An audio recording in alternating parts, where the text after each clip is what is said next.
نحمده ونصلي على رسوله الكريم أما بعد فأعوذ بالله من الشيطان الرجيم بسم الله الرحمن الرحيم رب اشرح لي صدري ويسر لي أمري واحلل عقدة من لساني يفقهوا قولي. سورة الفجر. والفجر وليال عشر والشفع والوتر والليل إذا يسر هل في ذلك قسم لذي حجر ألم تر كيف فعل ربك بعاد إرم ذات العماد التي لم يخلق مثلها في البلاد وثمود الذين جابوا الصخر بالواد وفرعون ذي الأوتاد الذين طغوا في البلاد فأكثروا فيها الفساد فصب عليهم ربك صوت عذاب إن ربك لبالمرصاد فأما الإنسان إذا ما ابتلاه ربه فأكرمه ونعمه فيقول ربي أكرمن وأما إذا ما ابتلاه ربه فقدر عليه رزقه فيقول ربي أهانن كلا بل لا تكرمون اليتيم ولا تحاضون على طعام المسكين وتأكلون التراث أكلا لما وتحبون المال حبا جما كلا إذا دكت الأرض دكا دكا وجاء ربك والملك صفا صفا وجيء يومئذ بجهنم يومئذ يتذكر الإنسان وأنى له الذكرى يقول يا ليتني قدمت لحياتي فيومئذ لا يعذب عذابه أحد ولا يوثق وثاقه أحد يا أيتها النفس المطمئنة ارجعي إلى ربك راضية مرضية فادخلي في عبادي وادخلي جنتي. معزز خواتین، اس وقت میں نے آپ کے سامنے 30ویں پارے کی سورت الفجر پڑھی ہے. یہ سورت مکی سورت ہے. عشاء کی نماز میں اس کو پڑھنا مستحب ہے. رسول اللہ صلی اللہ علیہ وسلم نے حضرت معاذ کو اسے پڑھنے کی تلقین کی تھی. حضرت معاذ رضی اللہ عنہ رسول اللہ صلی اللہ علیہ وسلم کے وہ صحابی ہیں، وہ ساتھی ہیں کہ جن کو آپ نے ایک مرتبہ فرمایا کہ اے معاذ، اللہ کی قسم میں تم سے محبت کرتا ہوں. اس شخص کی قدر و قیمت اور اس شخص کی عظمت کا کیا کہنا کہ جس کو اللہ کے رسول صلی اللہ علیہ وسلم یہ کہیں کہ میں تم سے محبت کرتا ہوں اور اللہ کی قسم کھا کر کہیں. کون تھے یہ معاذ رضی اللہ عنہ؟ یہ وہ معاذ ہے جو قرآن سے بہت محبت کرتے ہیں. ہم میں سے ہر شخص یہ دعویٰ کرتا ہے کہ اسے قرآن سے محبت ہے، لیکن ان کی محبت عجیب محبت تھی. وہ مدینہ میں رسول اللہ صلی اللہ علیہ وسلم کے ساتھ عشاء کی نماز پڑھتے. آپ صلی اللہ علیہ وسلم عام نمازوں کے مقابلے میں عشاء کی نماز کچھ تاخیر سے پڑھایا کرتے تھے. معاذ وہاں جا کر نماز پڑھتے، پھر واپس اپنی قوم میں آتے. ان کی قوم کے لوگ ان کا انتظار کر رہے ہوتے تھے اور رات کافی گزر چکی ہوتی تھی. پھر جب انہیں نماز پڑھانے لگتے تو لمبی لمبی صورتیں پڑھاتے. ایک روز کچھ ایسا ہوا کہ ایک شخص نے پیچھے سے نماز توڑ دی اور اپنی نماز الگ پڑھ کر اگلے دن رسول اللہ صلی اللہ علیہ وسلم سے شکایت کی کہ معاذ ہمارے ساتھ ایسا کرتے ہیں اور ہم کام کاج کرنے والے لوگ ہیں اور صبح کے وقت ہمیں جلدی اٹھنا ہوتا ہے، رات کو دیر تک جاگ نہیں سکتے. تو بہرحال آپ صلی اللہ علیہ وسلم نے حضرت معاذ کو بلایا اور ان کو فرمایا کہ افتان انت یا معاذ، اے معاذ کیا تم لوگوں کو فتنے میں ڈالنے والے ہو؟ یعنی تھکے ہارے ماندے لوگوں کو اتنی لمبی صورتوں کے ساتھ نماز پڑھاتے ہو. تم ان کو سورت الفجر اور کچھ اور صورتوں کا نام لیا کہ وہ کیوں نہیں پڑھا دیتے، واللیل اور الشمس. تو بہرحال آپ صلی اللہ علیہ وسلم نے ان کو عشاء کی نماز میں اس سورت کے پڑھنے کی تلقین کی تھی. بہرحال سورت بہت ہی خوبصورت سورت ہے. 29 آیات ہیں اس کی، 139 کلمات ہیں. اس میں اللہ سبحانہ وتعالیٰ فجر کی قسم کھاتے ہیں. والفجر، قسم ہے فجر کی. فجر رات کے اندھیرے کے بعد صبح کی روشنی کے طلوع ہونے کا نام ہے. یہ سورج نکلنے سے تقریباً 1.5 گھنٹہ پہلے یا 1.25 گھنٹہ پہلے شروع ہوتا ہے یہ وقت. رات کا اندھیرا چھٹنے لگتا ہے اور دن کی روشنی آنے لگتی ہے. زندگی کا آغاز ہونے لگتا ہے. تمام پرند چرند اپنے اپنے گھونسلوں میں جاگ اٹھتے ہیں اور انہیں کوئی جگانے والا بھی نہیں ہوتا, کوئی ان کے پاس الارم بھی نہیں ہوتا. اللہ سبحانہ و تعالیٰ نے ان کی فطرت میں رکھ دیا ہے کہ وہ صبح کے وقت اٹھا کریں. ایسا نہیں کہ اللہ نے پرندوں کی فطرت میں یہ رکھا ہے اور ہماری فطرت میں نہیں رکھا, ہمارے لیے بھی یہی رکھا ہے. لیکن عام طور پر ہمارے لیے فجر کے وقت اٹھنا بہت مشکل ہوتا ہے. لیکن فجر کے وقت اٹھنا اور فجر کی نماز ادا کرنا, فجر کے وقت اللہ سبحانہ و تعالیٰ کا ذکر کرنا اور خاص طور پر قرآن مجید کی تلاوت کرنا نہایت پسندیدہ ہے, کیونکہ اس وقت کی نماز میں فرشتے حاضر ہوتے ہیں. جو واپس جاتے ہیں تو اللہ تعالیٰ ان سے پوچھتے ہیں کہ میرے بندوں کو کس حال میں پایا, تو وہ کہتے ہیں جب ہم ان کے پاس گئے تو وہ نماز پڑھ رہے تھے, عصر کے وقت آتے ہیں, اور جب ہم ان سے جدا ہوئے تو بھی وہ نماز ادا کر رہے تھے. تو ایسے لوگوں کی جو ان نمازوں کی پابندی کرتے ہیں ان کے حق میں فرشتے بھی گواہی دیتے ہیں اللہ سبحانہ و تعالیٰ کے پاس, حالانکہ اللہ تعالیٰ ان کو خود بھی خوب جانتے ہوتے ہیں. اللہ سبحانہ و تعالیٰ اس وقت کی قسم کھاتے ہیں, والفجر, فجر کی قسم. اللہ سبحانہ و تعالیٰ جب کسی چیز کی قسم کھاتے ہیں تو اس سے مراد اسے گواہ بنانا ہوتا ہے, اسے بطور نشانی پیش کرنا ہوتا ہے کہ تم اس میں غور و فکر کرو اور اس سے سبق لو. تو فجر اللہ تعالیٰ کی قدرت کی نشانیوں میں سے ایک بہت بڑی نشانی ہے کہ کس طرح رات کا سیاہ اندھیرا آہستہ آہستہ صبح کی روشنی میں بدلنا شروع ہو جاتا ہے, جس وقت ساری مخلوق اٹھ کر اللہ تعالیٰ کا ذکر کرتی ہے, اللہ کو یاد کرتی ہے. ہمیں بھی سوچنا چاہیے کہ اس وقت ہم کیا کرتے ہیں. کیا ہم بھی فجر کے طلوع ہوتے ہی اٹھ جاتے ہیں؟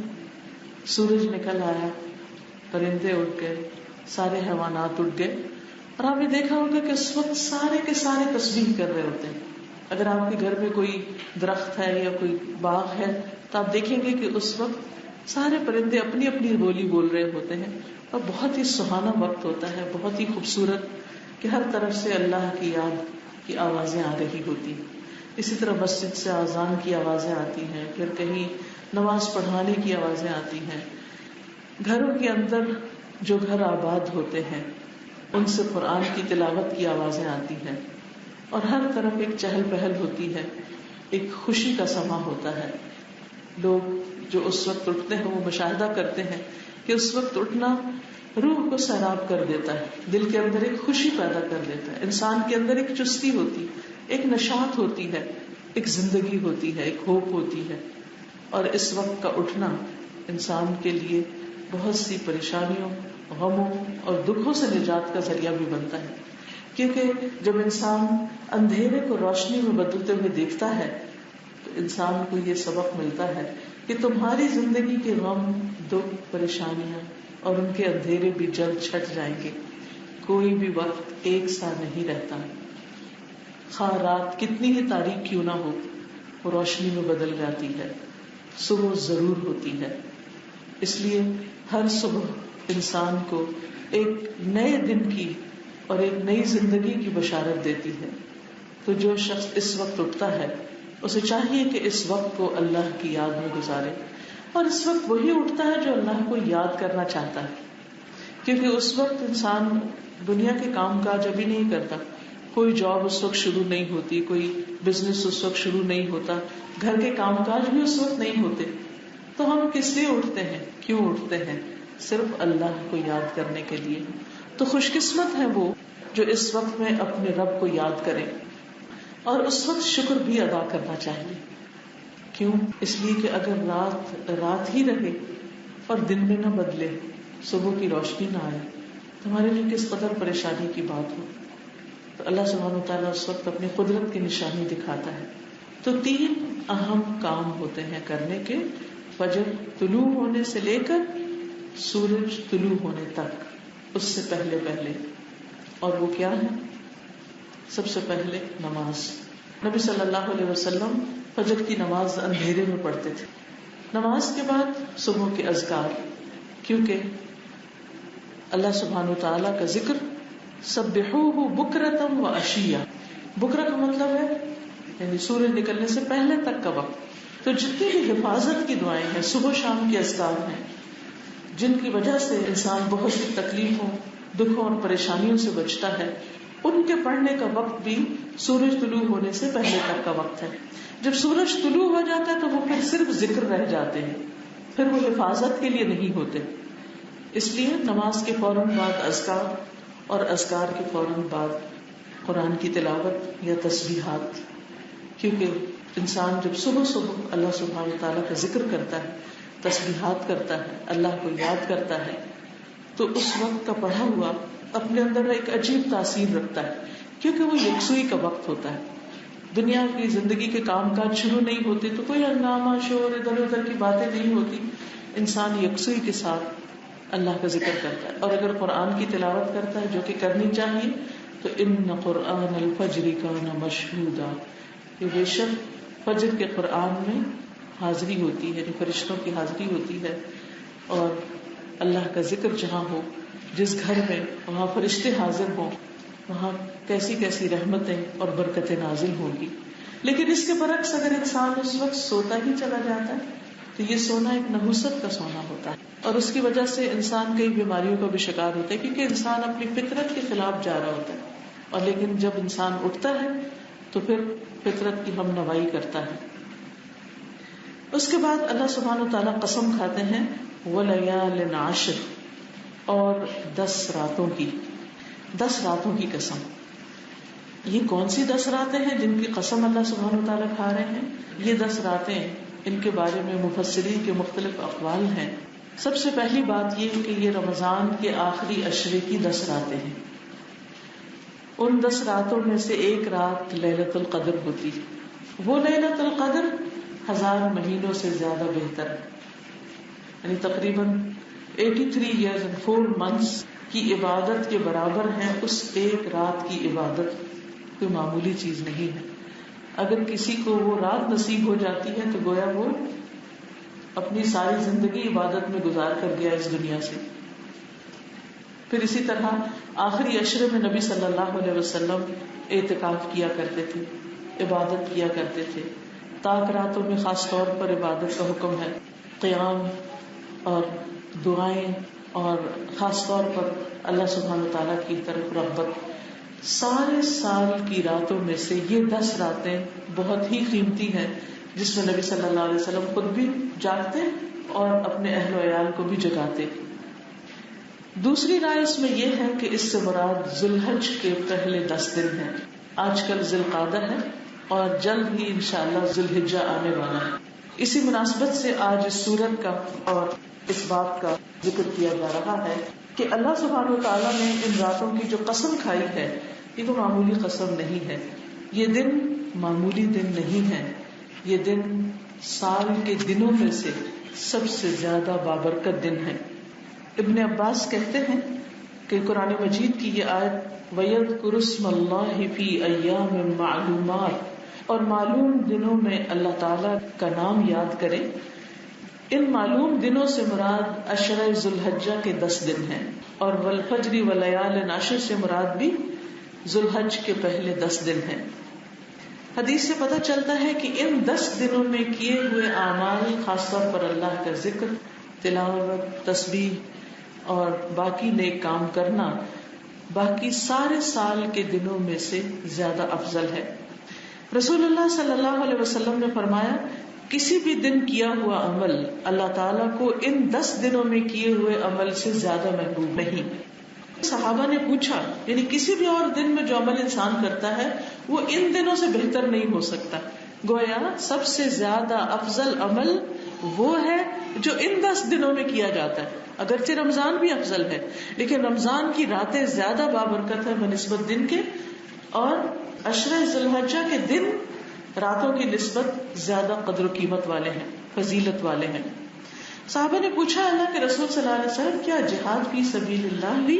آپ نے فرمایا جہاد فی سبیل اللہ بھی نہیں، مگر وہ وہ شخص جو اپنی جان اور مال کے ساتھ نکلے اور کچھ واپس لے کر نہ آئے، یعنی اپنی جان بھی دے دے، اس کا گھوڑا یا جو بھی اس کے ساتھ گیا وہ سب بھی ختم ہو جائے، تو ہاں اس کا عمل افضل ہو سکتا ہے، لیکن باقی کسی اور نیکی کا کسی اور دن میں کیا ہوا عمل ایسا افضل نہیں ہو سکتا جو ان 10 دنوں میں کیا جاتا ہے۔ اب یہ ہے کہ افسوس کے ساتھ یہ کہنا پڑتا ہے کہ ہمارے معاشرے میں عام طور پر ان دنوں کا اہتمام نہیں ہوتا۔ رمضان کا اہتمام تو ہوتا ہے، سب کو پتا ہے رمضان آ رہا ہے اور بہت برکتوں والا مہینہ ہے اور عبادت کرنا اور روزہ رکھنا ہے، لیکن ان 10 دنوں سے عموماً لوگ غافل ہوتے ہیں۔ تو چونکہ آئندہ چند دنوں میں یہ مہینہ داخل ہونے والا ہے تو ہمیں پہلے سے ہی پلاننگ کر لینی چاہیے۔ کامیاب لوگ وہ ہوتے ہیں جو کسی کام یا کسی وقت یا موقع کے آنے سے پہلے اس کی پلاننگ کر لیتے ہیں کہ یہ کام ہم کیسے کیسے کریں گے۔ تو ان 10 دنوں میں ہمیں کیا کیا نیک عمل کرنے ہیں ان کی بھی ہم لسٹ بنا لیں اپنے پاس، بلکہ ایک بروشر ہے چھوٹا سا، اس میں مختلف کاموں کی ٹپس دی ہوئی ہیں کہ آپ کیا کیا کر سکتے ہیں، کیونکہ بعض اوقات انسان خود ایسی چیز زیادہ نہیں سوچ سکتا لیکن دوسروں سے مدد لے سکتا ہے، تو اس کو بھی آپ پڑھ سکتے ہیں۔ بہرحال ان دنوں کے محبوب ہونے کی وجہ کیا ہے؟ اس لیے کہ انہی دنوں میں حج ہوتا ہے۔ 9 ذی الحج حج کا دن ہے، عرفہ کا دن۔ رسول اللہ صلی اللہ علیہ وسلم نے فرمایا کوئی دن ایسا نہیں کہ جس میں اللہ تعالیٰ عرفات کے دن سے زیادہ لوگوں کو جہنم سے آزاد کرتا، یعنی پورے سال میں سے عرفہ کا دن ایسا ہے کہ جس میں سب سے زیادہ لوگوں کی بخشش ہوتی ہے، اور اس میں شیطان اپنے سر پہ خاک پھینکتا ہے اور روتا ہے اور پیٹتا اور کہتا ہے میں نے اس شخص کو ساری زندگی بہکایا اور اس کے پیچھے لگا رہا اور اس سے میں نے بڑے بڑے گناہ کروائے، لیکن آج یہ یہاں پر حاضر ہو کر اللہ کے آگے رو رہا ہے اور اللہ تعالیٰ اس کو معاف کر دے رہا ہے، تو میری تو ساری کوشش ہی برباد گئی۔ تو اس لیے جو لوگ حج پہ جا رہے ہیں واقعی خوش قسمت ہیں کہ ان کو عرفہ کے میدان میں ہی عرفہ کا دن ملے گا، لیکن جو لوگ یہاں پر بھی ہیں انہیں بھی اس دن روزہ رکھ کر عرفہ والوں کے ساتھ اجر و ثواب میں شریک ہونا چاہیے اور خوب خوب استغفار کرنی چاہیے، اللہ تعالیٰ سے معافی مانگنی چاہیے۔ جب عرفہ کا دن ہوتا ہے تو میرے دل میں ہمیشہ ہی آتا ہے، میں کہتی ہوں اللہ تعالیٰ عرفہ میں کھڑے ہونے والے بھی آپ کے بندے ہیں اور ہم یہاں جو بیٹھے ہیں ہم بھی آپ کے بندے ہیں اور ہم بھی آپ کی نظروں سے اوجھل نہیں ہیں، اور اگر وہ وہاں پہنچے ہیں تو ہمارا بھی دل چاہتا ہے کہ ہم وہاں پہنچ کر معافی مانگیں، لیکن اگر ہمارے وسائل اجازت نہیں دیتے یا حالات موافق نہیں تو ہم جہاں بھی تجھ سے بخشش مانگ رہے ہیں تو ہمیں بخش دے۔ تو اس دن خاص طور پر اپنی بخشش کی دعا آپ کر سکتے ہیں اور باقی بھی جو آپ کر سکیں۔ اور اس عشرے کا آخری دن جو ہے وہ 10واں دن یوم النحر کہلاتا ہے، اور یہ قربانی کا دن ہے جس کے بارے میں رسول اللہ صلی اللہ علیہ وسلم نے فرمایا اللہ تعالیٰ کے نزدیک سب سے فضیلت والے دن یوم النحر اور یوم القر ہیں، یعنی جو منا کے دن ہیں۔ تو اس لیے ان دنوں کی خاص طور پر مہربانی کرنی چاہیے۔ 10 تاریخ کو ہم روزہ وغیرہ تو نہیں رکھ سکتے، لیکن پہلے 9 دن جو ہیں اگر آپ پسند کریں تو سارے روزے آپ رکھ سکتے ہیں، کیونکہ یہ روزے باقی سال کے روزوں سے، نفلی روزوں سے زیادہ افضل ہیں۔ اسی طرح صدقہ خیرات، ذکر الہی، اور اس دن کا جو روزہ ہے 9 ذی الحج کا، اس کے بارے میں حدیث میں آتا ہے کہ 9 ذی الحج یوم عاشورہ، اور اس دن کا روزہ گزشتہ سال اور آئندہ سال کے گناہوں کا کفارہ ہے۔ ایک اور روایت سے پتہ چلتا ہے کہ رسول اللہ صلی اللہ علیہ وسلم 9 ذی الحج، یوم عاشور اور ہر ماہ میں سے 3 دن کے روزے رکھا کرتے تھے، لیکن حاجی جو میدان عرفات میں ہوتے ہیں انہیں یہ روزہ نہیں رکھنا ہوتا، ان کے لیے اس روزے کی ممانعت ہے، کیونکہ ان کا اصل ریچول زوال آفتاب کے بعد عرفہ کے میدان میں کھڑے ہو کر دعائیں کرنا ہے، اللہ سبحانہ وتعالیٰ کو یاد کرنا ہے، اور اس دن کا سب سے افضل ذکر لا الہ الا اللہ وحدہ لا شریک لہ لہ الملک ولہ الحمد وہو علی کل شیء قدیر ہے۔ پھر اسی طرح اس کی 10 تاریخ کو ہماری عید ہوتی ہے، اور عید کے دن عید کی نماز پڑھنا، پھر قربانی کرنا، اور قربانی اللہ کی رضا اور خوشنودی کے لیے کرنا، تقوی حاصل کرنے کے لیے کرنا، تو یہ انسان کے لیے اجر و ثواب کمانے کے بہترین دن ہیں۔ اور پھر جب انسان قربانی کرتا ہے تو جو بھی قربانی کا جانور وہ ذبح کرتا ہے تو اس جانور کے ذبح کرنے میں اگرچہ خون بہایا جاتا ہے لیکن قربانی صدقے کی بہترین قسم ہے. نبی صلی اللہ علیہ وسلم نے جب مکہ فتح کیا تو اس کے بعد مسلمانوں کے لیے فتوحات کا دروازہ کھل گیا، طرح طرح کے وفود آنے لگے آپ کی خدمت میں اور فوج در فوج اسلام میں داخل ہونے لگے. تو اللہ سبحانہ وتعالیٰ نے یہ سورت نازل کی، اذا جاء نصر اللہ والفتح ورأیت الناس يدخلون فی دین اللہ افواجا فسبح بحمد ربک واستغفرہ انہ کان توابا. اور اس میں آپ کو تسبیح اور توبہ استغفار کا حکم دیا گیا. اس کے علاوہ سورۃ الکوثر نازل ہوئی جب تو اس میں فرمایا انا اعطیناک الکوثر فصل لربک وانحر ان شانئک هو الابتر. کہ ہم نے آپ کو یقیناً بہت خیر عطا کی. حوض کوثر کی طرف اشارہ ہے. بس آپ اپنے رب کے لیے نماز پڑھیے اور قربانی کیجیے. اس آیت سے مفسرین نے یہ معنی بھی لیا ہے کہ عید الاضحیٰ کے دن پہلے نماز پڑھی جائے اور اس کے بعد قربانی کی جائے، جبکہ چھوٹی عید میں پہلے انسان کچھ کھاتا پیتا ہے اور پھر اس کے بعد یہ کہ جا کر نماز پڑھتا ہے اور اللہ سبحانہ وتعالیٰ کے یعنی عید کا فطرانہ جو ہے وہ پہلے ادا کرتا ہے، صدقہ پہلے کرتا ہے اور بعد میں نماز پڑھتا ہے.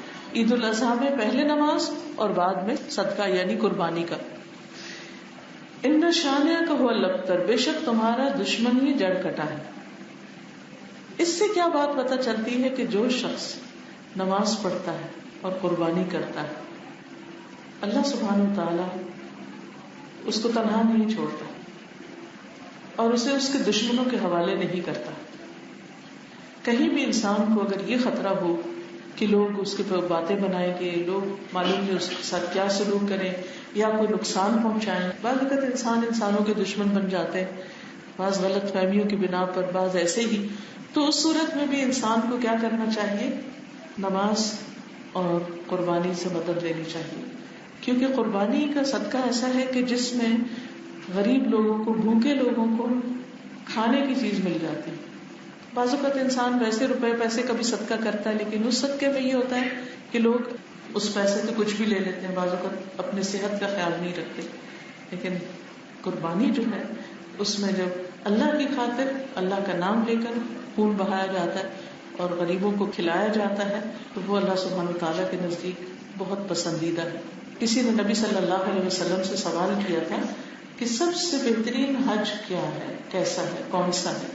تو آپ نے فرمایا تھا جس میں العج والثج ہو، یعنی عج کا مطلب یہ ہے کہ خوب بلند آواز سے تلبیہ پڑھا جائے اور ثج کا مطلب ہے بہت سی قربانی کی جائے، خون بہایا جائے. تو جب انسان حج کے لیے جاتا ہے تو صرف ایک قربانی پہ اکتفا نہیں کرنا چاہیے. نبی صلی اللہ علیہ وسلم نے کتنی قربانیاں کی جب حج کیا تھا؟ 100 اونٹ قربان کیے تھے، 100 اونٹ.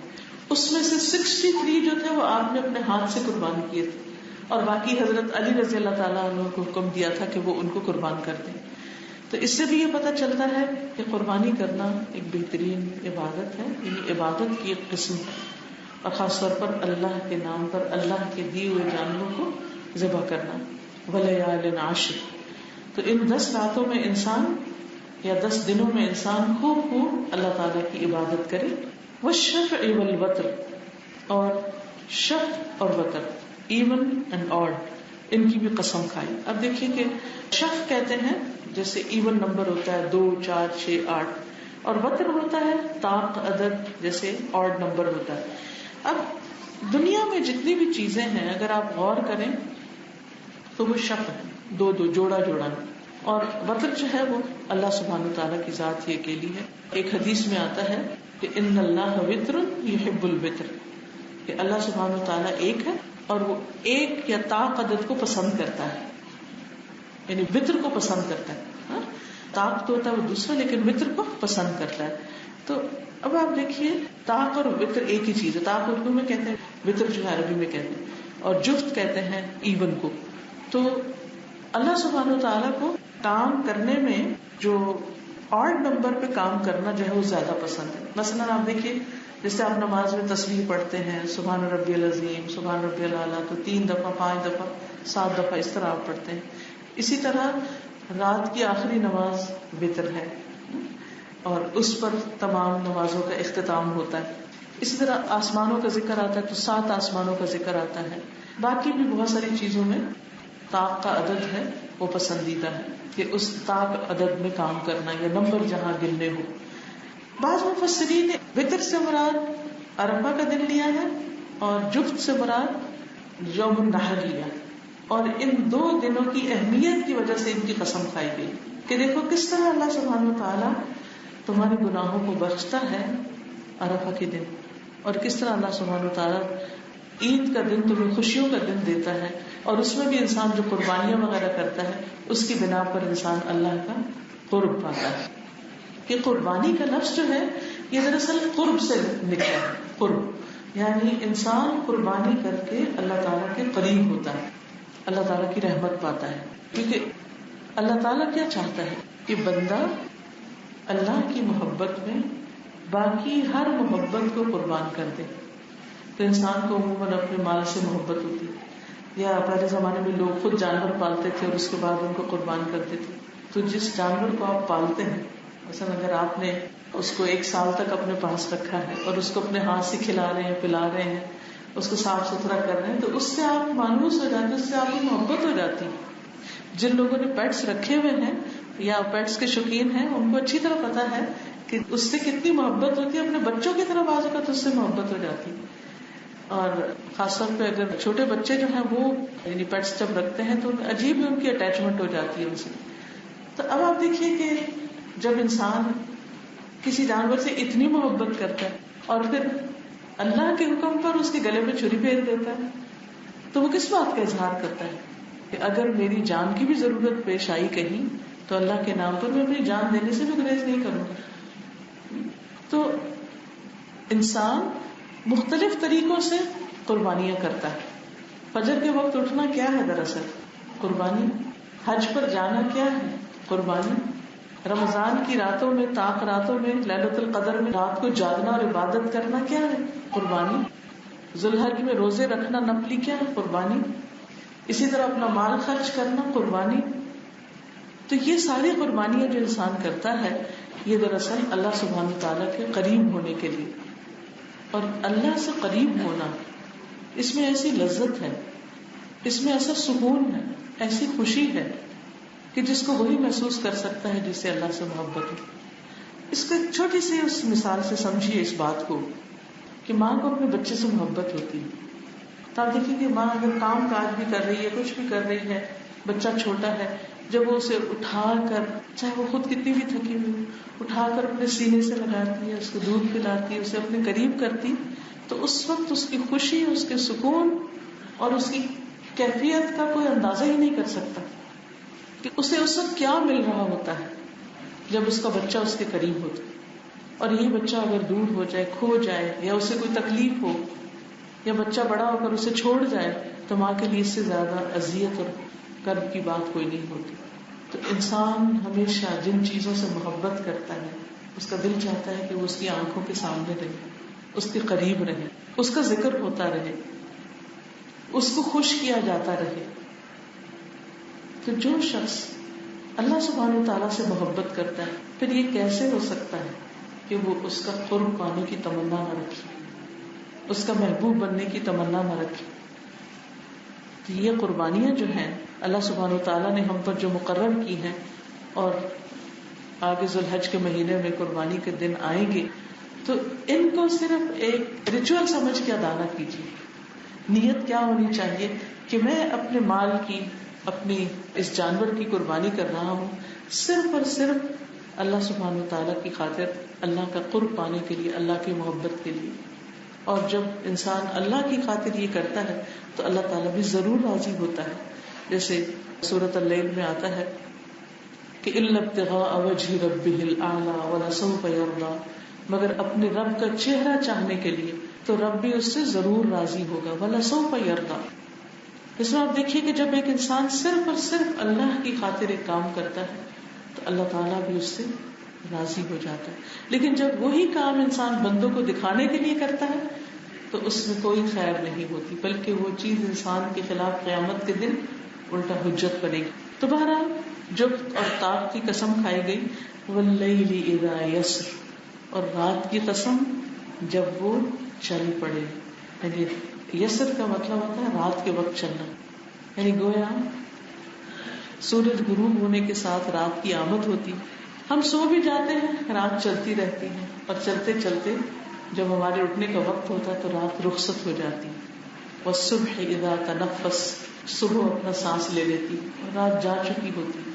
پھر انسان کو دن ملتا ہے، پھر رات آ جاتی ہے، پھر دن آتا ہے. یہ اللہ کی نشانیوں میں سے بہت بڑی نشانی. اس سے ہم سب کو یہ یاد رکھنا چاہیے کہ زندگی میں بھی دن اور رات ہوتے ہیں. کبھی خوشیاں ہوتی ہیں، کبھی غم ہوتے ہیں، کبھی آسانیاں ہوتی ہیں، کبھی مشکلیں ہوتی ہیں.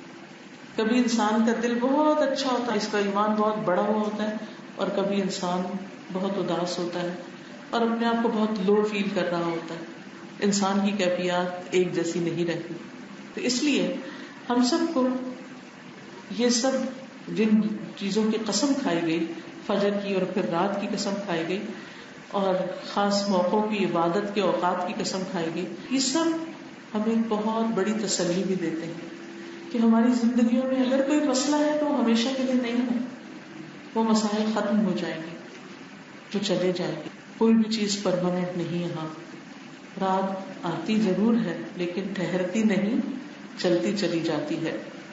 پھر اللہ تعالیٰ فرماتے ہیں حل فی ذالک قسم لذی حجر، کیا اس میں کسی عقل والے کے لیے کوئی قسم یعنی گواہی ہے، کوئی نشانی ہے. عقل مند لوگ ان قسموں سے، ان چیزوں سے، ان نشانیوں سے کچھ سبق لے رہے ہیں، کچھ لے سکتے ہیں، کیونکہ جو عقل مند ہوتا ہے وہی ان میں غور و فکر کرتا ہے اور ان چیزوں سے اس کو تسلی ہوتی ہے. قرآن مجید کی تلاوت کر کے بھی انسان کو تسلی اور خوشی ہوتی ہے، اور اللہ تعالیٰ کی یہ نشانیاں جو ہیں، دن اور رات کا پھیر جو ہے، ان پہ غور کر کے بھی انسان کو ایک راحت ملتی ہے، ایک سکون نصیب ہوتا ہے. پھر فرمایا الم تر کیف فعل ربک بعاد، پچھلے زمانے کے لوگوں کے حالات دیکھو جنہوں نے اللہ کی نافرمانی کی، سرکشی کی. کیا تم نے دیکھا کہ تمہارے رب نے ان کے ساتھ پھر کیا سلوک کیا، ان کا انجام کیا ہوا. عاد کے ساتھ کیا ہوا، ارم ذات العماد، ارم نام کے لوگ جو ستونوں والے تھے. ارم ان کے جد امجد کا نام تھا، اور یہ بھی کہا جاتا ہے کہ عاد کا دوسرا نام ارم تھا. بہرحال ارم ذات العماد بہت ترقی یافتہ قوم تھی. انہوں نے بڑے بڑے ستونوں پر اپنے گھر بنا رکھے تھے، فن تعمیر کی ماہر قوم تھی. لیکن ہوا کیا، جب اللہ کا عذاب آیا تو کچھ بھی باقی نہ رہا. التی لم یخلق مثلها فی البلاد، جن کی طرح کے لوگ دنیا میں پیدا ہی نہیں کیے گئے. یعنی کوئی انسان ایسے طاقتور نہیں تھے جیسی طاقتور یہ قوم تھی. لیکن ان کے ساتھ کیا ہوا، آندھی نے ان کو اڑا دیا، ہوا نے ان کو قتل کر دیا، ختم کر دیا. جب ان پر ہوا چلی تو اس نے ان کے گرانڈ ڈیل اور بڑے بڑے اونچے لمبے چوڑے قد کے لوگوں کو اٹھا اٹھا کے پھینکا. دوسری جگہ پر آتا ہے کأنہم اعجاز نخل خاویہ، جیسے کھجور کے کھوکھلے تنے گر کے لیٹے پڑے ہوتے ہیں، اسی طرح ان کی تباہی پھر گئی. سب لوگ اپنے اپنے گھروں میں اور باہر یوں پچھڑے پڑے تھے کہ جیسے کوئی آفت ان پہ پھر گئی، اور واقعی آفت ہی پھر گئی تھی. اب دیکھیے کہ اس قوم کے اندر غرور اور تکبر تھا کہ ہم بہت طاقتور ہیں. من اشد منا قوہ، ہم سے بڑی قوت کس کی ہے، ہم سے بڑی طاقت کس کی ہے. یہ اس غرور میں مبتلا ہوئے. لیکن کیا ہوا، اللہ تعالیٰ نے ان کو ہوا سے مارا. ہاں دیکھیے کہ ہوا تو چلتی ہے تو ہوا نظر بھی نہیں آتی اور گزر جاتی ہے، اور اس قوم کو تو پٹھا کے ایسا مارا جو گرا پھر اٹھ ہی نہیں سکا.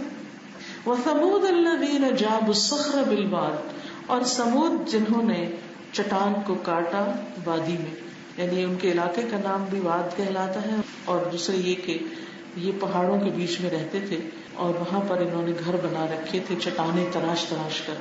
اور آج بھی ان کے کچھ کھنڈرات موجود ہیں، اور انسان حیران ہوتا ہے کہ ہزاروں سال پہلے آنے والی یہ قوم کس طرح اتنی مضبوط چٹانوں کو کاٹ کر کے ڈیزائن بناتی تھی، اور ان کو کھود کھود کر اندر سے رہنے کے کمرے اور اپنے پرسکون گھر بناتی تھی. یہ کس قسم کے لوگ تھے اور کتنے طاقتور تھے. اور آج بھی آپ دیکھیں کہ پتھروں کو توڑنا کوئی آسان کام نہیں ہوتا، اور یہ قوم کس طرح پتھر توڑ توڑ کے اس میں رہ رہی تھی. لیکن اللہ سبحانہ وتعالیٰ نے کس طرح ان کو ختم کیا؟ یہ بھی اپنے آپ کو بڑی چیز سمجھتے تھے. انہوں نے ایسے مضبوط گھر بنا رکھے تھے کہ ہوا ہمیں کوئی نقصان نہیں دے سکتی. کیونکہ ان سے پہلی قوم ہوا سے تباہ ہوئی تھی، تو یہ انہوں نے اپنے لیے بہت زبردست بندوبست کر رکھا. کہتے ہیں کہ یہ قوم عادی کے جو بچے ہوئے نیک لوگ تھے وہ پھر ان علاقوں میں آ کے بسے اور انہوں نے یہاں گھر بنائے. لیکن اللہ تعالیٰ نے ان کو بھی زلزلے سے اور ایک چیخ سے تباہ کر دیا. یعنی وہ مضبوط گھر جو تھے اس میں زلزلہ آیا اور چیخ، اور یہ اس آواز کے ساتھ ختم ہو گئے، بجھ کر رہ گئے. وفرعون ذی الاوتاد، اور فرعون جو کھونٹوں والا تھا، یعنی جس کی بہت بڑی فوجیں تھی، جہاں جا کے وہ پڑاؤ ڈالتا تو خیمے لگ جایا کرتے تھے. اور ویسے بھی ان کا جو سمبل تھا وہ بہت بڑا کیل یا بہت بڑا اس طرح کا. ابھی بھی اگر آپ دیکھیں ان کے اسٹیچوز یا ان کے مجسمے وغیرہ اور ان کی تصویریں، تو اس میں آپ دیکھیں گے کہ ان کے ہاتھوں میں خاص قسم کا موٹا سا بڑا سا کیل پکڑا ہوا ہوتا ہے جو ان کی قوت کی علامت تھی. فرمایا کہ دیکھو کہ ان کے ساتھ کیا ہوا. اللہ سبحانہ تعالیٰ نے ان کو پانی میں ڈبو دیا، کیونکہ فرعون نے کہا تھا نا کہ یہ مصر کی نہریں، یہ دریا میرے ہیں، میں تمہارا رب اعلیٰ ہوں. تو اس نے ان دریاؤں کو اپنا بتایا، وہی اس کو لے ڈوبے، یعنی اسی پانی میں جا پڑا. الذین طغوا فی البلاد، ان سب نے مل کر اپنی اپنی قوم نے کیا کیا؟ ملکوں میں سرکشی کر ڈالی اور بہت زیادہ کر دی. طغوا طغیانی سے ہے، یعنی حد سے بڑھ گئے، اپنے شر میں بہت آگے نکل گئے، اللہ کی نافرمانی میں بہت دور تک چلے گئے. فاکثروا فیہا الفساد، انہوں نے اس پہ کثرت سے فساد کیا. فساد دو طرح کا ہوتا ہے، ایک ذہنی فساد ہوتا ہے اور ایک عملی فساد ہوتا ہے. ذہنی فساد کیا ہوتا ہے کہ ذہنوں کو اتنا بگاڑ دیا جائے، اتنا خراب کر دیا جائے کہ وہ کوئی صحیح بات قبول ہی نہ کرے. اللہ کی بات میں، دین کی بات میں ان کا کوئی انٹرسٹ ہی نہ رہے، اس سے ایک طرح سے دوری اور نفرت. فاکثروا فیہا الفساد، انہوں نے اپنی قوموں کے اندر ایسی سچویشن پیدا کر دی تھی، ان کے لیڈرز نے اس طرح قوم کو گمراہ کیا تھا کہ لوگ پیغمبر کی بات نہیں مانتے تھے. فاکثروا فیہا الفساد فصب علیہم ربک صوت عذاب، تو تیرے رب نے ان پر عذاب کا کوڑا برسا دیا. دیکھیے کہ یہ جو فساد ہے، چاہے وہ ذہنی فساد ہو یا پھر وہ ملکوں میں فساد ہو، چوری، لوٹ مار، دوسروں کے حقوق غصب کرنا، دوسروں پر ظلم کرنا، یہ تمام چیزیں ہوں، یہ انسانوں کی ترقی اور سروائیول کے راستے میں بہت بڑی رکاوٹ ہوتے ہیں. تو اس بنا پر اللہ سبحانہ وتعالیٰ نے پھر ان قوموں کو سرے سے ختم کر دیا، اور اس میں سے صرف وہ لوگ بچے جو اللہ تعالیٰ کی اطاعت کرنے والے تھے. ان ربک لبالمرصاد، بے شک تیرا رب گھات میں ہے، یعنی دیکھ رہا ہے کون کیا کر رہا ہے. آج بھی آپ دیکھیں کہ دنیا کے مختلف علاقوں میں لوگوں نے خوب فساد برپا کر رکھا ہے، لیکن اللہ تعالیٰ نے ہر ایک کا ایک وقت مقرر کیا. جب وہ وقت آ جاتا ہے تو پھر اللہ تعالیٰ کسی کو بھی نہیں چھوڑتا. جب کسی کو زیادہ مہلت مل جائے، کسی کی رسی دراز ہو جائے، تو اسے بے فکر نہیں ہونا چاہیے. اسے یاد رکھنا چاہیے کہ اللہ سبحانہ وتعالیٰ پکڑنے والا ہے، اور وہ کسی بھی وقت پکڑ سکتا ہے. اور جب وہ پکڑے تو کوئی چھڑا بھی نہیں سکتا، اور جب وہ پکڑتا ہے تو کوئی کام بھی نہیں آتا. فَأَمَّا الْإِنسَانُ إِذَا مَا ابْتَلَاهُ رَبُّهُ فَأَكْرَمَهُ وَنَعَمَهُ فَيَقُولُ رَبِّي أَكْرَمَنِ. لیکن رہا انسان، یعنی انسان کا حال یہ ہے کہ جب اس کا رب اس کو آزماتا ہے، اس کو عزت دیتا ہے، اس کو نعمتیں دیتا ہے، تو کہتا ہے میرے رب نے مجھے بڑی عزت دی. پھر وہ رب کا نام لیتا ہے. جب اس کے پاس اس کی مرضی کی تمام چیزیں ہوتی ہیں، یعنی خوشحالی میں وہ خوش ہو جاتا ہے اور اللہ کا نام بھی لے لیتا ہے. لیکن اگر ذرا بھی حالات تبدیل ہو جائے، رزق میں تنگی ہو جائے، کوئی پریشانی آ جائے، تو وہ اللہ تعالیٰ سے بھی ناراض ہو جاتا ہے اور اللہ تعالیٰ کو بلیم کرنے لگتا ہے. وَأَمَّا إِذَا مَا ابْتَلَاهُ فَقَدَرَ عَلَيْهِ رِزْقَهُ فَيَقُولُ رَبِّي أَهَانَنِ. اور جب اس کا رب اس کو آزماتا ہے اور اس پر اس کا رزق تنگ کر دیتا ہے، تو وہ کہتا ہے میرے رب نے میری بے عزتی کر دی، مجھے رسوا کر دیا، میرے ساتھ اچھا نہیں کیا، میرے ساتھ ایسا کیوں کیا، وائی می، میرے اوپر یہ مشکل کیوں آئی. ایک مومن کا یہ کلام نہیں ہو سکتا، ایک مومن یہ بات نہیں کہہ سکتا، کیونکہ مومن تو ہر حال میں یا صبر کر رہا ہوتا ہے یا شکر کر رہا ہوتا ہے. نعمت ملتی ہے تو اللہ کا شکر ادا کرتا ہے، اور اگر تکلیف آتی ہے تو وہ صبر کرتا ہے، اور وہ سمجھتا ہے اس میں بھی کوئی خیر ہے. ہر حال میں وہ اللہ تعالیٰ سے راضی رہتا ہے. یعنی شکر کی اصل یہ ہے کہ صرف اس وقت شکر نہیں کرنا جب نعمتیں ہوں، اس وقت بھی شکر کرنا جب نعمتیں چلی جائیں. جیسے ایوب علیہ السلام تھے، ان کی مثال قرآن مجید میں ہمیں ملتی ہے کہ کس طرح ایوب علیہ السلام کے پاس دنیا کی ہر دولت، زمینیں تھی، جائیدادیں تھی، فصلیں اور کھیت ان کے جیسے کہتے ہیں نا سونا اگلتے تھے، مال بھی تھا، اولاد بھی تھی، جانور مویشی بھی تھے، یعنی دنیا کی ہر نعمت، اور اوپر سے نبوت بھی مل گئی. تو لوگ کہنے لگے کہ آپ کے لیے کیا مشکل ہے کہ آپ اللہ کی عبادت کریں اور لوگوں کو اللہ کی طرف بلائیں، آپ کے پاس تو سبھی کچھ ہے. تو اس پر اللہ سبحانہ وتعالیٰ نے ان کو آزما لیا، اور ان کے پاس جو کچھ تھا سب کچھ لے لیا، اور انہیں جسمانی بیماری میں بھی مبتلا کر دیا. اور یہ بیماری 1-2 دن کی نہیں تھی، 18 سال کی تھی. 18 سال تک وہ بیماری، اسکن ڈیزیز. اب دیکھیے اگر ہمارے کوئی چھوٹا سا پمپل بن جائے، کوئی چیز، کوئی کٹ لگ جائے، کچھ تو ہائے ہائے کرتا ہر ایک کو دکھاتے ہیں کہ کٹ لگ گیا، کٹ لگ گیا، ایک مصیبت آ جاتی ہے. لیکن آپ دیکھیے کہ ایوب علیہ السلام کس طرح 18 سال صبر کرتے ہیں، لیکن اس حال میں وہ عبادت نہیں چھوڑتے.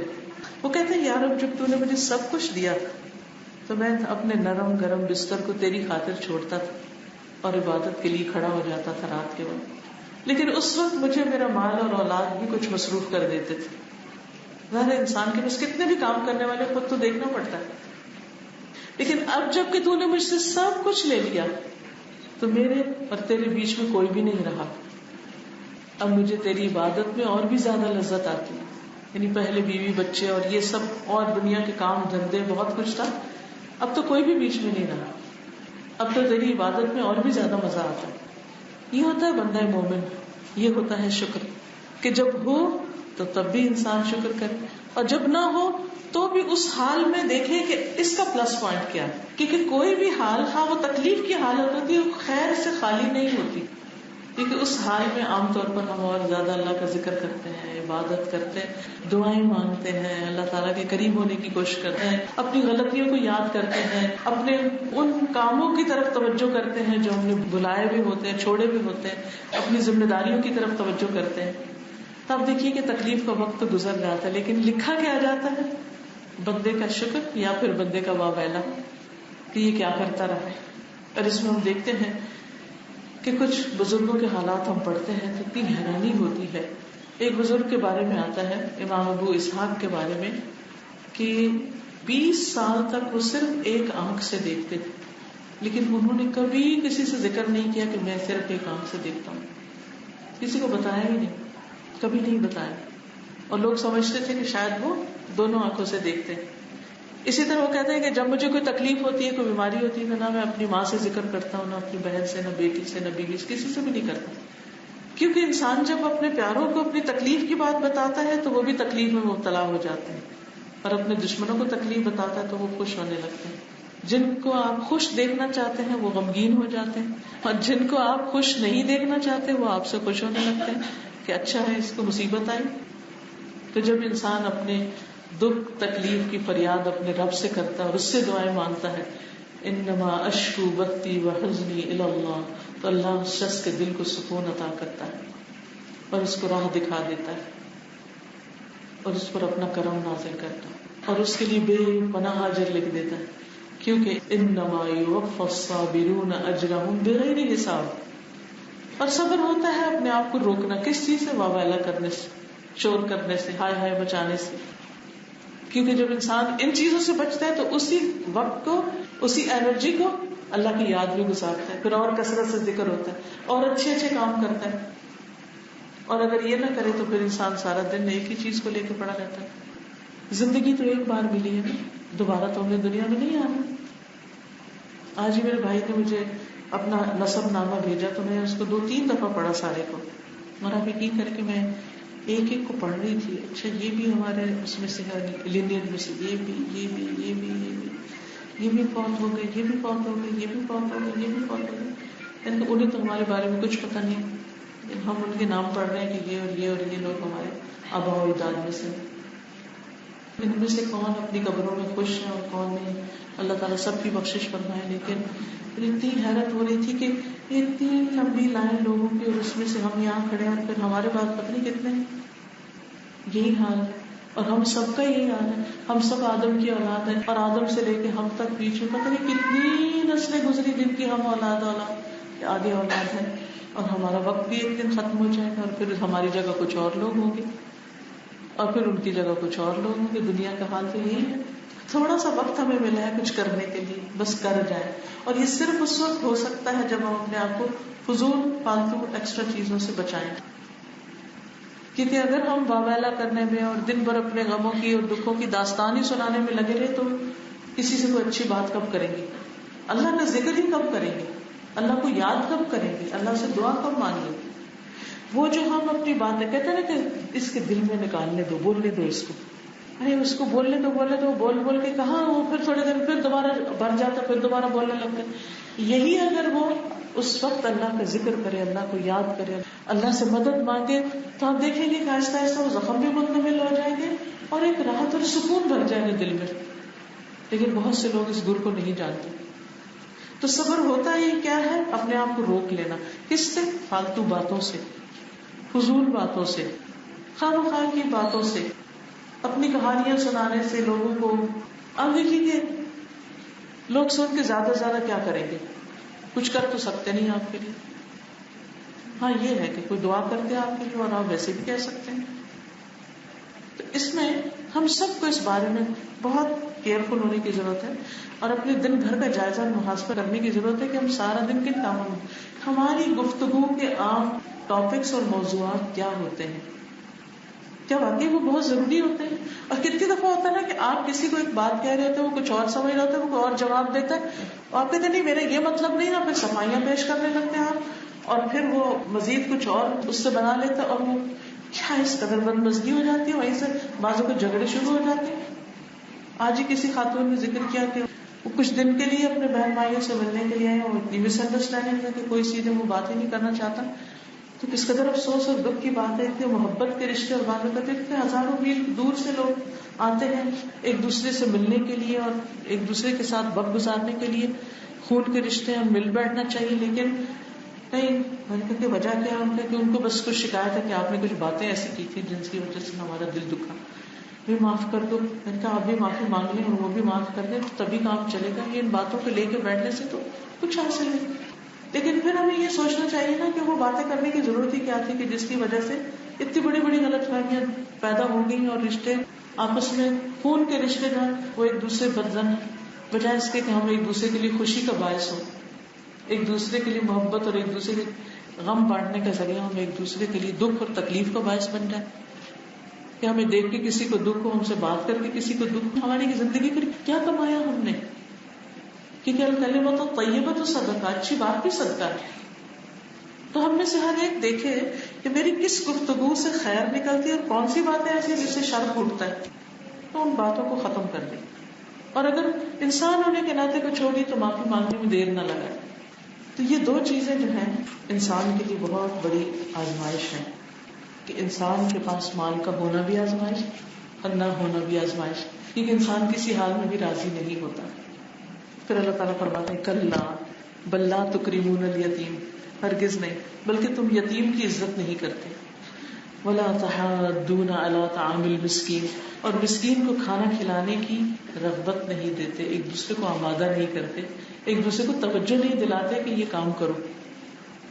اب دیکھیے کہ قرآن مجید میں 30ویں پارے میں خاص طور پر یتیم کا بہت ذکر آتا ہے. عربوں کی سوسائٹی میں یتیم بہت میزریبل کنڈیشن میں، جس بچے کا باپ نہ ہوتا، نابالغ بچہ جس کا باپ نہ، اس کو یتیم کہتے ہیں. تو اس کو کوئی پوچھنے والا نہیں ہوتا تھا. عموماً جو چچا وغیرہ ہوتے تھے وہ جائیداد پر قبضہ کر لیتے اور یہ یتیم بچے بھکاری بن جاتے، در در مارے مارے پھرتے اور ان کی حالت بہت ہی میزریبل ہوتی. تو اس پر اللہ سبحانہ وتعالیٰ نے بار بار توجہ دلائی اور پھر خاص طور پر مسکینوں کی طرف توجہ دلائی. ایک اور سورۃ الماعون میں بھی اللہ تعالیٰ فرماتے ہیں ارأیت الذی یکذب بالدین فذلک الذی یدع الیتیم ولا یحض علی طعام المسکین فویل للمصلین الذین هم عن صلاتهم ساہون الذین هم یراؤون ویمنعون الماعون. کیا دیکھا تم نے اس شخص کو جو جزا سزا کو جھٹلاتا ہے یا قیامت کے دن پر اس کا ایمان ہی نہیں. فذلک الذی، یہ وہی تو ہے، یدعو الیتیم، جو یتیم کو دھکے دیتا ہے. یعنی اگر وہ دروازہ کھولتا ہے اور یتیم مانگنے کے لیے دھکا دے کے باہر اس کو کرتا ہے، یعنی کہ میرے پاس کچھ نہیں تمہارے لیے. یا یہ کہ چھوٹی چھوٹی بات اگر گھر میں رکھے ہی ہیں یا ان کو پالنا ہی پڑ گیا تو چھوٹی چھوٹی باتوں پہ ان کو ڈانٹ ڈپٹ اور ان کے ساتھ برا سلوک. تو ولا یحض علی طعام المسکین، وہاں بھی یہی بات کہے گی کہ مسکین کو کھانا کھلانے کی ترغیب نہیں دیتے. جو کسی کو ترغیب نہیں دیتا وہ خود کہاں سے کھلائے گا، وہ خود کہاں کیئر کرے گا. اس لیے بہت ضروری ہے کہ یہ دو کام جو ہیں، یتیم اور مسکین کا خیال رکھنا، اور خصوصاً اگر اپنے خاندان میں، اپنے رشتے داروں کے اندر ہے، اپنے قریب کے نیبرز میں ہے، یا کہیں پر بھی، ضروری نہیں کہ صرف یتیم خانے میں جا کے آپ مدد کریں. اپنے آس پاس دائیں بائیں بیوہ عورتیں اور یتیم، ان کو آپ دیکھیں کہ وہ کس حال میں زندگی بسر کر رہے ہیں، جن کے لیے کمانے والا کوئی نہیں رہا. تو ان کی ضروریات کا خیال رکھنا انتہائی ضروری. اسی لیے اللہ تعالیٰ فرماتے ہیں فوائل للمصلین، نمازیوں کے لیے ہلاکت. یعنی تم نمازیں پڑھتے ہو، روزے رکھتے ہو، عبادت کرتے ہو، لیکن اس کے باوجود تم انسانوں کے کام نہیں آتے. الذین هم عن صلاتهم ساہون، پہلی غلطی ان کی یہ کہ اپنی نمازوں سے غافل ہیں، پوری نہیں پڑھتے، کبھی پڑھی کبھی نہیں پڑھی، کبھی وقت ٹال کے پڑھی، دیر سے پڑھی، کبھی قضا کر کے پڑھی، کبھی کچھ کیا. یہ ہے ساہون. کچھ پڑھی کچھ نہ پڑھی تو جو پڑھی ہوتی وہ بھی ضائع ہو جاتی. تو اس لیے نمازوں کے اوقات کی پابندی کرنا، 5 نمازیں پڑھنا اور توجہ سے پڑھنا، یہ بہت ضروری ہے. الذین هم یراؤون، وہ جو دکھاوا کرتے ہیں، یعنی یتیم مسکین پہ خرچ کرتے ہیں یا نماز پڑھتے ہیں تو اپنی ساری نیکیوں کا پرچار کرتے ہیں، دکھا دکھا کے کرتے ہیں کہ لوگوں میں ہم بڑے نیک مشہور ہو جائیں، لیکن اللہ کی نگاہ میں ان کی کوئی عزت نہیں. وَيَمْنَعُونَ الْمَاعُونَ، بعض اوقات کیا کہ چھوٹی سی استعمال کی چیز بھی کسی کو نہیں دیتے. یعنی اتنے بخیل ہوتے ہیں کہ اگر ان کا کوئی قریبی ان سے مانگ بھی بیٹھے کہ یہ کوئی ادھار میں بھی لینے آ جائے تو اس کا بھی انکار کر دیتے ہیں. یعنی چھوٹی چھوٹی چیزوں پہ بھی کسی کے کام نہیں آتے. ہاں دکھاوے کی بات ہو تو دکھا دکھا کے بڑے بڑے کام کرنے کو بھی تیار ہو جاتے ہیں. تو یاد رکھیے، کھجور کا آدھا ٹکڑا بھی انسان اگر چھپا کے کسی کی مدد کر دیتا ہے، کسی کو کچھ دے دیتا ہے، وہ ایک پہاڑ خرچ کرنے سے زیادہ بہتر ہے جو دکھاوا کر کے دیا جائے. تو اس لیے یہاں پر خصوصاً یتیم اور مسکین کا لحاظ رکھنے اور خیال رکھنے کی بات کی گئی. وَتَأْكُلُونَ التُّرَاثَ أَكْلًا لَمًّا، اور تم میراث کا، وراثت کا سارا مال سمیٹ کے کھا جاتی. یہ بھی ہمارے معاشرے کے اندر کتنی خرابی ہے کہ جو طاقتور ہوتا ہے وہ دوسروں کو ایکسپلائٹ کر کے، باپ نے گھر چھوڑا، سب کو باہر نکال دیا اور خود اس پہ قبضہ کر لیا، بڑے بیٹے نے قبضہ کر لیا، کسی اور نے قبضہ کر لیا، اور عورتوں کا حصہ تو دینا ہی نہیں. کس قدر ظلم اور زیادتی کی بات ہے. جاہلیت کے دور میں یہ مسائل تھے، آج بھی آپ دیکھیں کہ یہی مسائل موجود ہیں. وہ تو چلے مسلمان نہیں تھے، لیکن آج ہم تو مسلمان ہیں، ہمیں تو اپنے حالات کا جائزہ لینا چاہیے کہ ہم ان چیزوں کی طرف توجہ کر رہے ہیں یا نہیں. وَتُحِبُّونَ الْمَالَ حُبًّا جَمًّا، اور تم مال سے شدید محبت رکھتے ہو. حُبًّا جَمًّا، بہت زیادہ محبت. اچھا، یہ مال کی محبت ہے، یہ اگر اس طرح ہو کہ انسان اپنے رب کے حقوق بھول جائے، بندوں کے حقوق بھول جائے، تو یہ انسان کے لیے وبال جان ہے. لیکن اگر انسان مال سے اس لیے محبت رکھتا ہے کہ اسے خیر کے کاموں میں زیادہ سے زیادہ استعمال کرے تو وہ محبت مذموم نہیں. کلا اذا دکت الارض دکا دکا، ہرگز نہیں جب زمین کوٹ کر ریزہ ریزہ کر دی جائے گی، خوب کوٹ دی جائے گی. اسٹریٹ سارے پہاڑ، عمارتیں، بلڈنگ، درخت، ہر چیز کو بالکل باریک کر کے اسٹریٹ زمین ایک ٹکیا کی طرح ہو جائے گی، اس میں کوئی اونچ نہیں ہوگی. وجاء ربک والملک صفا صفا، اور تیرا رب اور فرشتے صف در صف آ جائیں گے. یہ کون سی صفیں ہیں؟ یعنی اللہ سبحانہ وتعالیٰ خود تشریف لائیں گے لوگوں کا حساب لینے کے لیے. سورۃ عما یتساءلون میں آتا ہے کہ آسمان کے وفتحت السماء فکانت ابوابا، آسمان کھول دیا جائے گا اور اس میں دروازے ہی دروازے ہو جائیں گے. یعنی یہ آسمان جس طرح نظر آتا ہے ایسا نہیں ہوگا. آسمان کے دروازے کھلیں گے اور جتنے فرشتے آسمان پر ہیں وہ اترنا شروع کر دیں گے. اتر کر زمین کو چاروں طرف سے اپنے گھیرے میں لے لیں گے. پہلے لائن میں پہلے آسمان کے فرشتے آئیں گے، پہلا سرکل بنے گا، پھر دوسرے آسمان کے آئیں گے، دوسرا بنے گا، پھر تیسرا راؤنڈ، پھر چوتھا، پھر پانچواں، پھر چھٹا، پھر ساتواں. زمین کے اوپر انسان کھڑے ہوں گے، اللہ تعالیٰ حساب لیں گے. زمین کے چاروں طرف فرشتے ہی فرشتے ہوں گے. کہاں بھاگ کر جائے گا انسان؟ کہیں بھی نہیں. وَجَاءَ رَبُّكَ وَالْمَلَكُ صَفًّا صَفًّا وَجِيءَ يَوْمَئِذٍ بِجَهَنَّمَ. اس دن جہنم سامنے لائی جائے گی. جہنم کو 70,000 لگامیں لگی ہوئی ہوں گی. ایک لگام پر 70,000 فرشتے ہوں گے. تقریباً 4,90,00,000 فرشتے بنتے ہیں جو جہنم کو کھینچ کے لوگوں کے سامنے لے آئے. جب انسان اللہ کے سامنے کھڑا ہو کر حساب دے گا تو اس کو ہر طرف آگ نظر آ رہی ہے اور اس وقت اس کا حال برا ہوگا ڈر کے مارے کہ اگر اللہ تعالیٰ مجھ سے راضی نہیں ہوا تو یہ ٹھکانہ ہو سکتی ہے آگ. یومئذ یتذکر الانسان وانى له الذکریٰ. اس دن انسان نصیحت پکڑے گا. لیکن اب کہاں سے نصیحت پکڑنے کا فائدہ؟ اب کیا فائدہ نصیحت حاصل کرنے کا؟ آج ہوش آئے گی انسان کو اور کہے گا یقول یا لیتنی قدمت لحیاتی. اے کاش میں نے اپنی زندگی کے لیے کچھ کیا ہوتا. آج ہم سب اپنی زندگیوں کے لیے تو کچھ کر رہے ہیں لیکن زندگی یہ تھوڑی ہے. یہ تو ایک چھوٹی سی جھلک ہے زندگی کی. اصل زندگی تو کل شروع ہوگی قیامت کے دن جس کے بعد کوئی موت نہیں. جو جنت میں جائیں گے وہ بھی ہمیشہ رہیں گے, جو جہنم میں جائیں گے وہ بھی ہمیشہ ہمیشہ رہیں گے. یومئذ یتذکر الانسان وانى له الذکریٰ یقول یا لیتنی قدمت لحیاتی.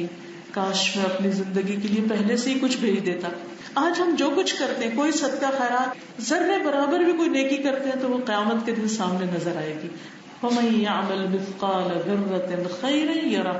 جو ایک ذرے جتنی بھی نیکی کرے گا وہ اپنے سامنے اسے دیکھ لے گا, اس کے سامنے لے آئی جائے گی. اور جو ذرے برابر برائی کرے گا وہ بھی دیکھ لے گا. ہمارا اعمال نامہ وہی ہے جو دن رات ہم کرتے رہتے ہیں. یہی چیزیں ہمارے سامنے لا کر ہمیں دکھائی جائیں گی. فَيَوْمَئِذٍ لَا يُعَذِّبُ عَذَابَهُ أَحَدٌ. اس دن اس جیسا کوئی عذاب نہ دے گا. وَلَا يُوثِقُ وَثَاقَهُ أَحَدٌ. اس دن اس جیسا کوئی پکڑے گا بھی نہیں, کیونکہ اس کا پکڑنا ایسا ہے کہ جس میں کوئی چھڑا ہی نہیں سکتا. ہم نے تو یہ شعر بنا کے اپنے آپ کو تسلی دے دی کہ خدا جو پکڑے چھڑا لے محمد, محمد کا پکڑا چھڑا کوئی نہیں سکتا. نعوذ باللہ. یعنی ان کو اللہ سبحانہ تعالیٰ سے بھی آگے مقام دے دیا. لیکن اصل بات یہ کہ اللہ تعالیٰ خود فرماتے ہیں کہ کوئی کسی کو نہیں چھڑا سکے گا الا من اذن له الرحمن. جس کو رحمان اجازت دے گا بس وہی سفارش کر سکے گا. پھر اللہ تعالیٰ فرماتے ہیں یا ایتھا النفس المطمئنہ. اے نفس مطمئنہ. ہم سب اپنے دلوں کا جائزہ لیں. کیا واقعی ہمارا دل قلب مطمئن ہے؟ آپ سب کو معلوم ہے نا کہ دلوں کو اطمینان کس چیز سے ہوتا ہے؟ الا بذکر اللہ تطمئن القلوب. اللہ کا ذکر, اللہ کی یاد. لیکن ہماری زبانوں پہ انسانوں کا تذکرہ زیادہ ہوتا ہے اللہ کے ذکر سے. دن بھر ہم لوگوں کو ڈسکس کرتے رہتے, کبھی اچھے طریقے پر اور کبھی غیبت چغلی کر کے. لیکن اصل چیز کیا ہے؟ اللہ کا ذکر. اس لیے جس دن کا آغاز اللہ کے ذکر سے ہو, اللہ کی یاد سے ہو, اور جس کا اختتام بھی اللہ کی یاد پر ہو, اور جس میں انسان ہر کام اللہ کے ساتھ, اللہ کی یاد کے ساتھ کرے, وہی انسان کامیاب ہے. ایسا انسان مرتے دم تک ایک مطمئن, خوشحال, پرسکون زندگی بسر کرتا ہے. ہاں دنیا کا بہت کچھ اس کے پاس نہ بھی ہو تو اسے اصل میں یہ اطمینان کہتے ہیں اس سکون اور ٹھہراؤ کو جو مشقت کے بعد حاصل ہوتا ہے. مومن ساری زندگی تکلیف اٹھاتا ہے اور پھر آخر میں آرام کرتا ہے. ساری زندگی اللہ سے ڈرتا ہے, وہاں بے خوف ہو جائے گا. اس کے برعکس جو آج دنیا میں امن اور آرام کر رہے ہیں وہ کل پریشان ہوگے, اور جو آج یہاں اللہ سے نہیں ڈرتے انہیں کل پھر ڈرنا ہوگا. اللہ تعالیٰ دو خوف اور دو امن جمع نہیں کرے گا. تو اے نفس مطمئنہ ارجعی الی ربک, اپنے رب کی طرف واپس چلو. راضیۃ مرضیہ, راضی خوشی پسندیدہ. فادخلی فی عبادی, میرے بندوں میں داخل ہو جاؤ. وادخلی جنتی, میری جنت میں داخل ہو جاؤ. یہ کون خوش قسمت ہے جس کو اللہ تعالیٰ کی طرف سے یہ پکار آئے گی. اے نفس مطمئنہ, یہ وہی ہے جس نے اللہ کے حقوق بھی ادا کر دیے, بندوں کے حق بھی دے دیے, اور دینے کے بعد جو دل کو اطمینان ہوتا ہے, اپنی ڈیوٹی پوری کرنے کے بعد اور اپنی ذمہ داری ادا کرنے کے بعد جو دل کو سکون آتا ہے, اس کا کیا کہنا. اور جب انسان اس سے جی چراتا ہے تو پھر دل کے اندر جو پریشانی اور قلق اور دکھ اور غم رہتا ہے اسے کوئی ٹھیک کر ہی نہیں سکتا، اس کا کوئی علاج ہو ہی نہیں سکتا. تو اے نفس مطمئنہ، اپنے رب کی طرف اب واپس چلو. دنیا میں جتنے دن جینا تھا وہ جی لیا، اب واپسی کا وقت آ گیا. اس وقت مومن کے لیے موت راحت کا ذریعہ ہوتی، خوشی کا ذریعہ ہوتی، کیونکہ اسے جب پتہ چلتا ہے کہ میرا رب مجھ سے راضی تو وہ کہتا ہے مجھے جلدی لے چلو، تو دنیا کے دکھوں اور غموں سے آزاد ہو جاتا ہے. اس کے برعکس جو دنیا میں اللہ کو راضی نہیں کرتا اس کے لیے موت کا وقت بڑی وحشت کا وقت، کہتا ہے کہ مجھے نہیں جانا، مجھے چھوڑ دو. لیکن کیا فرشتے چھوڑ دیں گے؟ فادخلی فی عبادی، پھر اسے خوشخبری آتی میرے بندوں میں داخل ہو جائے. بندے تو سارے ہی اللہ کے، لیکن یہاں کون اللہ کے بندے جو نفس مطمئنہ رکھتے ہیں؟ وہ سب ایک جیسے اللہ کے یہاں اکٹھے ہوں گے علیین میں. علیین 7 آسمانوں کے اوپر ایک جگہ ہے، ایک مقام ہے جہاں نیک لوگوں کی روحیں مرنے کے بعد جاتی ہیں اور وہ آپس میں ملاقات بھی کرتے ہیں، ایک دوسرے سے حال بھی پوچھتے ہیں. جب کوئی نئی روح جاتی ہے تو لوگ اس سے جو اس کو جانتے پہچانتے ہوتے ہیں وہ اس کے پاس آ جاتے ہیں اور اس سے پوچھتے ہیں. تو وہ ابھی چونکہ نیا نیا وہاں آتا ہے تو پھر کچھ کہتے ہیں اسے چھوڑ دو، یہ ابھی دنیا کے غموں سے آزاد ہو کر ہے. پھر اس سے پوچھتے ہیں اچھا فلاں کا حال کیا ہے، فلاں کہاں ہے؟ تو وہ بتاتے ہیں کہ وہ یہاں نہیں پہنچا، وہ تو مجھ سے پہلے فوت ہو گیا تھا. تو پھر وہ سب افسوس کرتے ہیں کہ وہ سجین میں چلا گیا، جیل خانے میں چلا گیا، نہ نماز پڑھی، نہ بندوں کا حق دیا، نہ غریبوں کو دیکھا، نہ کچھ اور کیا، وہ وہاں پہنچ گیا. تو بہرحال نیک لوگوں کی کمپنی دنیا میں بھی مانگنی چاہیے اور آخرت کے لیے بھی مانگنی چاہیے. الحقنی بالصالحین.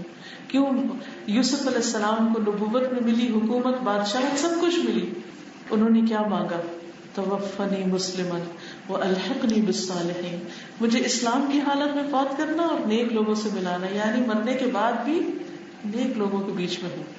آپ دنیا میں جس سے محبت کرتے ہیں، جن لوگوں کے ساتھ رہتے ہیں، قیامت پہ آخرت میں مرنے کے بعد انہی لوگوں کے ساتھ ہوں گے. اور پھر وادخلی جنتی، میری جنت میں داخل ہو جاؤ. اللہ تعالیٰ جنت کو اپنی جنت کہتے ہیں. ایک اور جگہ پر آتا ہے رحمتی، میری رحمت، یعنی جنت کیا ہے؟ اللہ کی رحمت. اللہ سبحانہ وتعالی ہم سب کو جنت عطا کرے. اللہم انی اسألک نفسا بک مطمئنۃ. اے اللہ ہم آپ سے اس نفس کا سوال کرتے ہیں جو مطمئن ہے، تؤمن بلقائک، جس سے تیری ملاقات پر ایمان ہو، وترضی بقضائک، جو تیری تقدیر پہ راضی ہو جائے. نفس مطمئنہ وہ ہوتا ہے جو دکھ والے حالات میں بھی اللہ کی تقدیر پہ راضی ہوتا ہے. وتقنع بعطائک، اور تیری عطا پر قناعت کرے، جو تو نے دیا ہے اس پر قناعت ہو، اس کو حرص و ہوس نہ ہو، اور اللہ سبحانہ وتعالیٰ کی طرف رجوع کرتا رہے. اللہ تعالیٰ ہم سب کو اس میں شامل کرے اپنے پسندیدہ بندوں میں. سبحان اللہ والحمد للہ ولا الہ الا اللہ واللہ اکبر ولا حول ولا قوة الا باللہ العلی العظیم. اللہم صل علی محمد وعلى آل محمد كما صلیت علی ابراہیم وعلى آل ابراہیم انک حمید مجید. اللہم بارک علی محمد وعلى آل محمد كما بارکت علی ابراہیم وعلى آل ابراہیم انک حمید مجید. یا رب العالمین ہمیں اس صورت پر عمل کی توفیق عطا فرما. اللہ پاک فجر کا وقت ہمارے لیے محبوب وقت بنا دے اور اس وقت کی عبادت کو ہمارے دلوں کی ٹھنڈک بنا دے، ہماری آنکھوں کی ٹھنڈک بنا دے. یا اللہ ہمیں اس وقت میں اپنی خوب عبادت کی توفیق عطا فرما. ہمیں فجر اور اس کے بعد دن کے اول حصے کی برکتوں سے مالا مال کر دے.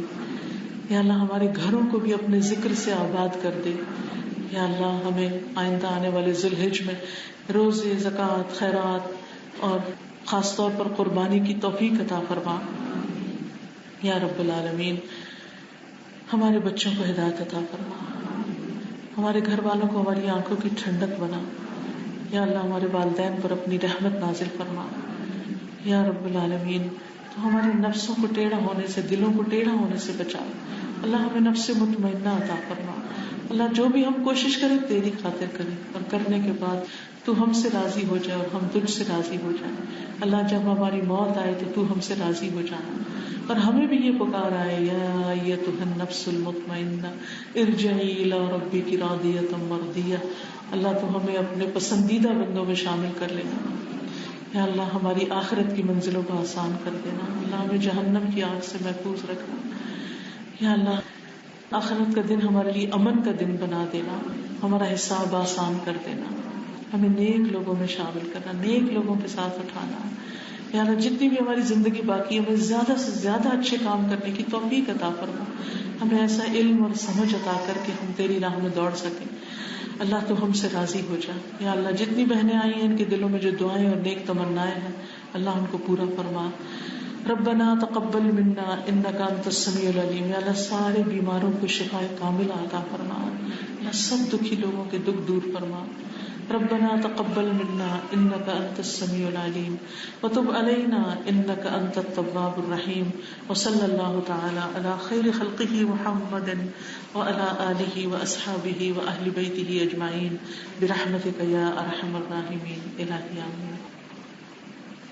اچھا ایسا ہے کہ آپ کے کچھ دوست احباب حج اور عمرے پر جا رہے ہوں گے, تو یہ ایک چھوٹا سا کارڈز کا مجموعہ ہے. یہ جب حج اور عمرہ کر رہے ہیں تو لٹکا لیا جائے گلے میں ربن ڈال کے, تو اس سے بہت آسانی رہتی. اسی طرح یہ عمرے کی نئی کتاب آئی ہے, اس میں جنازے کی دعائیں, کیونکہ وہاں اکثر جنازے ہو رہے ہوتے ہیں, صبح شام کے اذکار, گناہوں کی بخشش کی دعائیں, نماز کے بعد کی دعائیں بھی شامل کی گئی ہیں, صف بنانے کا طریقہ, اور اسی طرح مدینہ میں کیا کریں اور باقی چیزیں بھی. بہت پریکٹیکل کتاب ہے یہ. اسی طرح میں چاہوں گی کہ ذوالحج کے بارے میں آپ زیادہ سے زیادہ لوگوں کو انفارم کریں اور ان کو اس کی تعلیم دیں. تو یہ ایک چھوٹا سا پمفلٹ ہے عشر ذوالحج میں کرنے کے کام, اور اس میں یہ حدیثیں لکھی ہوئی ہیں کہ اللہ سبحانہ وتعالیٰ کو سب سے زیادہ پسندیدہ عمل ان دنوں کا عمل. اور پھر جو کرنے کے کام ہے وہ اس طرح لکھ کر رکھ دیے گئے ہیں, اور اس میں تکبیرات پڑھنا بھی افضل کام ہے. پیچھے تکبیرات ہے, اگر آپ یہ سامنے کے حصے میں کہیں لگا لیں اور ٹک مارک کرتے رہے کہ کون کون سے ہم نے کام کر لی, تو انشاءاللہ اس سے بہت فائدہ ہوگا. آپ دوسروں کو تحفہ بھی دے سکتے ہیں تاکہ زیادہ سے زیادہ لوگ آپ کے لیے صدقہ جاریہ بنے. اسی طرح عید الاضحیٰ اور قربانی کے مسائل وغیرہ پہ مشتمل یہ کارڈ ہے, اس کو بھی آپ لے سکتے ہیں. سبحانک اللہم و بحمدک اشہد ان لا الہ الا انت استغفرک و اتوب الیک. السلام علیکم و رحمۃ اللہ وبرکاتہ.